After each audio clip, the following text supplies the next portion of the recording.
एक बार एक आश्रम में गौतम नाम का बच्चा होता है। जब आश्रम में दूसरे सभी बच्चे खेलकूद में लगे होते थे, तब गौतम एक कोने में बैठा चुपचाप अपने आप में खोया रहता था। वो अक्सर किसी से ज्यादा बात भी नहीं करता था। आश्रम की सभी जिम्मेदारियां पूरी करने के बाद जहां सभी बच्चे खेल कूद करने लगते हैं, वहीं पर गौतम एक बरगद के पेड़ के नीचे बैठकर ध्यान करने लगता। गौतम को देखकर सभी बच्चों को आश्चर्य होता था, क्योंकि उसका कोई दोस्त नहीं था। वो अक्सर आश्रम में अकेला ही घूमता रहता था। ये देखकर उसके गुरु को बड़ी खुशी होती थी। उन्हें लगता था कि चलो, कोई तो आश्रम में है जो चुप रहने की ताकत को समझता है, उसके महत्व को समझता है। आश्रम के बारे में जब भी कोई जरूरी निर्णय लेना होता, तब आश्रम के गुरु गौतम की राय जरूर लिया करते थे। लेकिन बात गुरुजी के दूसरे शिष्य को बड़ी खटकती थी, जिसका नाम विनोद था। विनोद गुरुजी का प्रिय शिष्य बनना चाहता था, इसीलिए वो गुरुजी के सामने दूसरे बच्चों के कामों में कुछ न कुछ कमियां निकालता रहता था, जिससे गुरुजी उसे महान समझने लग जाए। अक्सर विनोद अपनी जिम्मेदारियां पूरी तरह से निभाने का दिखावा भी करता था, चाहे उससे कोई सलाह ना भी मांगे, लेकिन फिर भी वो उन्हें अपनी सलाह देता रहता था। विनोद के दूसरे सभी बच्चों में बहुत प्रसिद्ध भी था, क्योंकि वो सबसे हंसी मजाक करता रहता था, उनसे दिन भर बातें करता रहता था, इसीलिए उसकी सबसे दोस्ती हो गई थी। लेकिन जब आश्रम के गुरुजी विनोद की राय ना लेकर गौतम की राय लेते थे, तो ये बात विनोद को बड़ी खटकती थी। विनोद को यही लगता था कि वो गौतम से ज्यादा बुद्धिमान है, लेकिन गुरुजी फिर भी उसकी तरफदारी करते हैं। ऐसा नहीं कि गुरुजी को विनोद के स्वभाव के बारे में पता नहीं था, लेकिन गुरुजी उसे अपने तरीके से सीख देना चाहते थे, ताकि उसकी ज्यादा बोलने की आदत, दिखावा करने की आदत, दूसरों में कमियां निकालने की आदत हमेशा हमेशा के लिए खत्म हो जाए और वो मौन रहकर ध्यान की गहराइयों को छू पाए। वो किसी भी तरीके से विनोद को एहसास कराना चाहते थे कि चुप रहने से ही उस असीम सत्य को जाना जा सकता है, उस विराट एहसास चुप होकर ही किया जा सकता है। एक दिन गुरुजी को एक तरीका सूझा। उन्होंने आश्रम के सभी बच्चों को अपने पास बुलाया और कहा कि मैं तुम सभी को दो दो हिस्सों में बांटकर अलग अलग गांव में भिक्षा मांगने के लिए भेज रहा हूँ, और जो भी दो बच्चे सबसे ज्यादा भिक्षा मांग कर लाएंगे, उन दोनों को आश्रम की सभी जिम्मेदारियां निभाने का मौका दिया जाएगा। अपनी बात जारी रखते हुए गुरुजी ने बताया कि भिक्षा मांगने से हमारा अहंकार खत्म होता है, इसीलिए हर शिष्य पूरे मन से भिक्षा मांगे। कोई भी इस काम को औपचारिकता में ना ले, वरना तो वो अपने जीवन का बहुत बड़ा ज्ञान खो देंगे। आश्रम के गुरुजी ने जानबूझकर विनोद और गौतम की जोड़ी बना दी। विनोद के मन में सिर्फ एक ही बात चल रही थी कि इस बार उसे मौका मिला है और इस बार वो गुरुजी को दिखा देगा कि वो गौतमा से कितना ज्यादा प्रतिभावान है। दोनों शिष्यों ने आपस में अपनी सहमति से निर्णय लिया कि दोनों गांव के अलग अलग कोनों से भिक्षा मांगना शुरू करेंगे, ताकि भिक्षा मांगने का काम जल्दी खत्म किया जा सके। गौतम हर द्वार पर जाकर अपने हाथ जोड़कर अपना भिक्षा पात्र उनके सामने कर देता। उसके चेहरे पर एक सादगी और उसकी आंखों में एक एकांत होता था, जिससे भिक्षा देने वाले उसे भिक्षा देकर अपने आप को अनुग्रहित समझते थे। वहीं पर विनोद हर द्वार पर जाकर उनको कुछ ना कुछ ज्ञान देने लगता था, जिससे ज्यादातर लोग उसे बिना भिक्षा दिए लौटा देते थे। पूरे गांव में भिक्षा मांगकर जब दोनों गांव के बीच में मिले, तो विनोद ने देखा कि गौतम के पास उससे दुगनी भिक्षा थी। ये देखकर उसे मन ही मन बहुत ठेस पहुंची, लेकिन जब वो दोनों भिक्षा का सामान लेकर आश्रम की तरफ जा रहे थे, तब विनोद को एक चालाकी सूझी। उसने गौतम से कहा कि हमें अपनी भिक्षा एक ही थैले में डाल लेनी चाहिए। गुरुजी ने दोनों को एक साथ भिक्षा लाने के लिए कहा था। गौतम ने बिना कुछ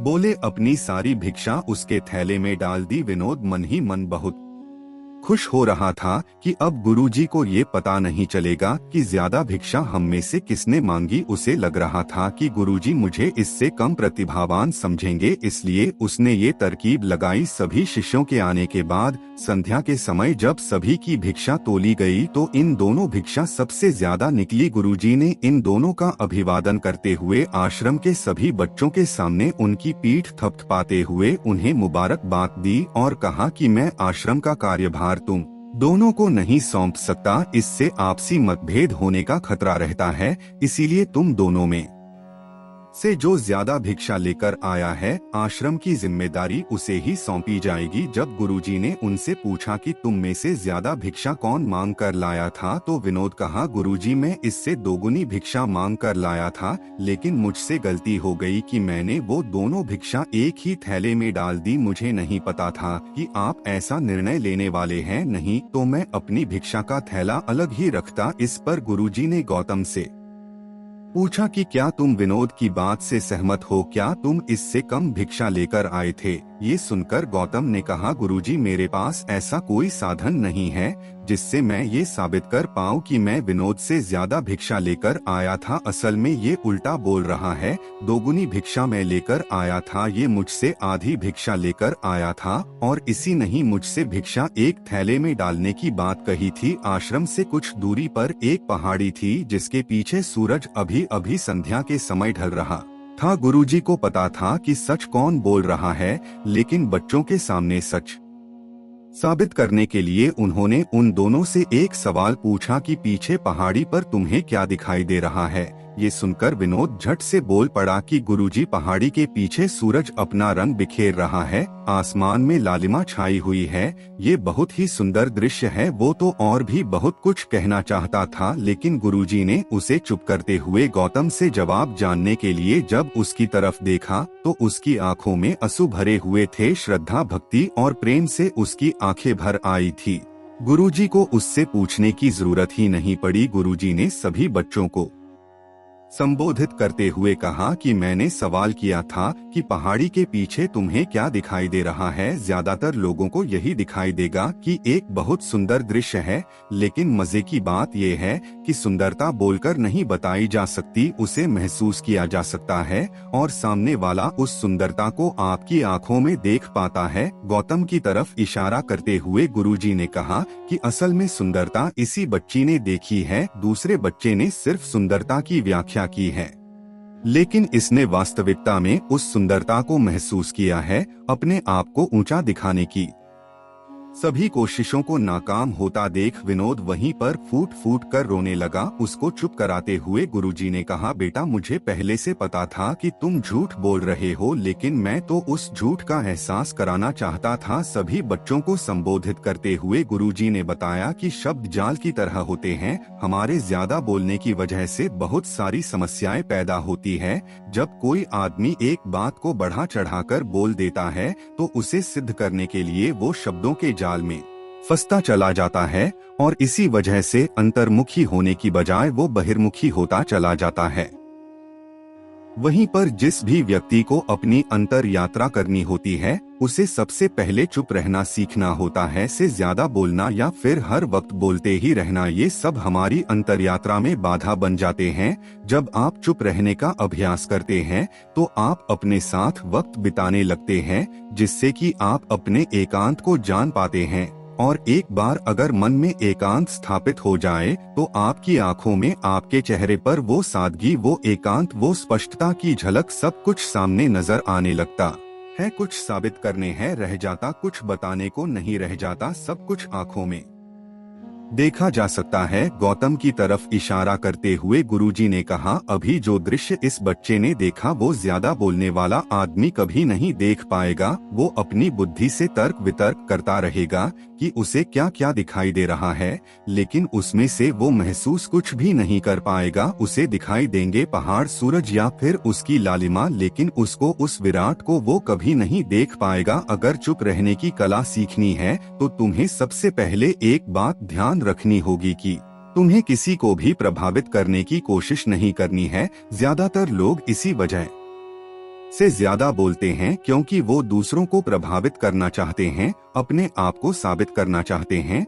और उस साबित करने के चक्कर में वो शब्दों के जाल में फंसते चले जाते हैं और धीरे धीरे वही उनकी आदत बन जाती है। अगर कोई व्यक्ति दूसरों को प्रभावित करना चाहता है तो वो कितने लोगों को प्रभावित कर पाएगा, उसकी ये भूख बढ़ती जाएगी और वही संसार में सभी को कभी भी प्रभावित नहीं कर पाएगा। इसलिए ये समझने की बात होती है कि मुखी होने की बजाय हम अंतर्मुखी होकर अपने आप को समझ सकते हैं। अपनी बातों को खत्म करते हुए गुरुजी ने अपना आखिरी संदेश दिया। उन्होंने बताया कि अगर कोई व्यक्ति ज्यादा समय तक नहीं रह सकता तो उसे थोड़े समय से अभ्यास करना चाहिए। दृढ़ संकल्प लेकर किसी व्रत की भांति दिन में कुछ समय या फिर हफ्ते में कुछ समय या फिर एक दिन चुप रहने का अभ्यास जरूर किया जाना चाहिए। इससे हमारी चुप रहने की आदत धीरे धीरे खुद ब खुद पनपने लगती है, क्योंकि एक बार जब हम चुप रहने लगते हैं तो हमें चुप रहने का आनंद पता चल जाता है। उसके बाद हमें प्रयास नहीं करना पड़ता, बल्कि हमारा मन आनंद की तरफ अपने आप बढ़ता चला जाता है। चुप रहने की कला सीखने के बाद आपकी बुद्धिमानी और आपकी स्पष्टता दोनों में बहुत ज्यादा फायदा होगा। वास्तविकता में जिसे दर्शन कहते हैं वो मौन रहकर ही किया जा सकता है। इसके बाद सभी बच्चों से कुछ समय चुप रहने का संकल्प लेकर गुरुजी ने अपनी बात खत्म कर दी और सभी बच्चे रात्रि का भोजन करने के लिए एक साथ भोजन कक्ष में पहुंच गए। तो दोस्तों, कैसी लगी आपको द बुद्धा सागर शो की ये कहानी? हमें कमेंट करके जरूर बताएं कि आपको हमारी ये चुप रहना सीखो कैसी लगी। और हाँ, चैनल को सब्सक्राइब जरूर कर लेना। तो मिलते हैं हमारी अगली कहानी में, तब तक के लिए अपना ख्याल रखिएगा। धन्यवाद।